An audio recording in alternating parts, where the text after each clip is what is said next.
Hello and welcome back, teacher friends. This is from Close Reading, From Research to Practice, and we are now on our third day of instruction. If you want to know how to prepare for close reading and what day 1 and day 2 looked like, please look in the description below and follow those links. So to get you up to speed, day 1 we were questioning. Day 2 the students wrote a summary on an index card, which I collected and evaluated, and now we're on to day 3. So day 3 starts with a reboot of their summary. And also students always reread. I think I failed to mention that every single day we are rereading the text, and I try to vary it up how we reread the text, but rereading the text is super important. So I pass back their index cards to them, which have their evaluation up here at the top. And students who are adept at doing this are paired up with students who are not, and they fix and rework their summary. And that's really, really important, that we give students a chance to revise. Usually what I do is any students who got a 1, I will take those students, so the students that are struggling the most. I also take students who are absent on the day before, because they really need to have a nice summary, a nice well-written summary. Then once everyone has a chance to revise their summary or help someone revise their summary, then we move on to this.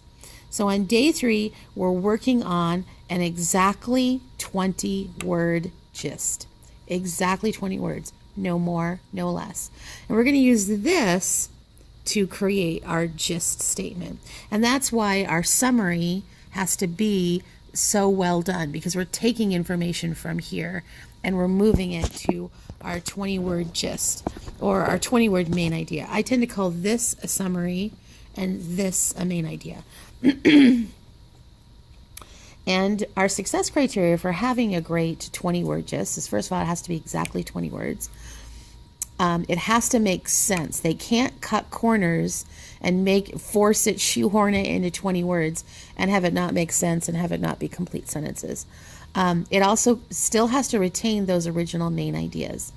And like with everything that I do, I start with an I do, we go to a we do, and then a you do.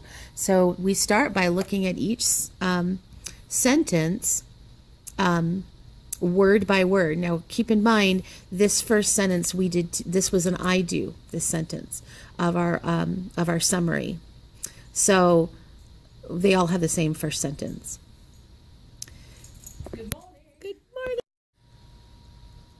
Since it's only 20 words, I really emphasize to the students that capitalization and punctuation count.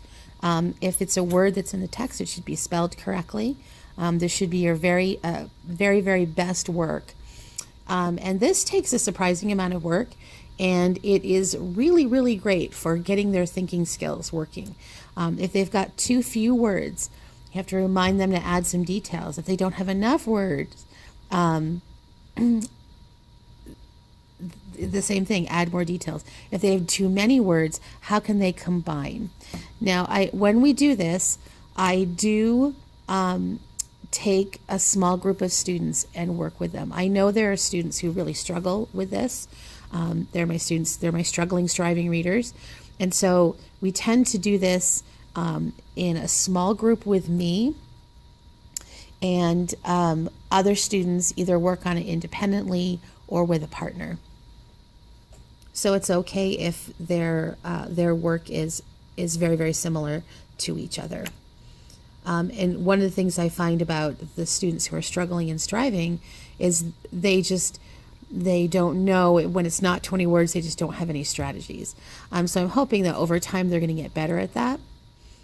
So this is a day where struggling students get a lot of support. If their summary isn't very good, they get support either from me or from a peer. And if they struggle with making this main idea statement, then they get support there as well.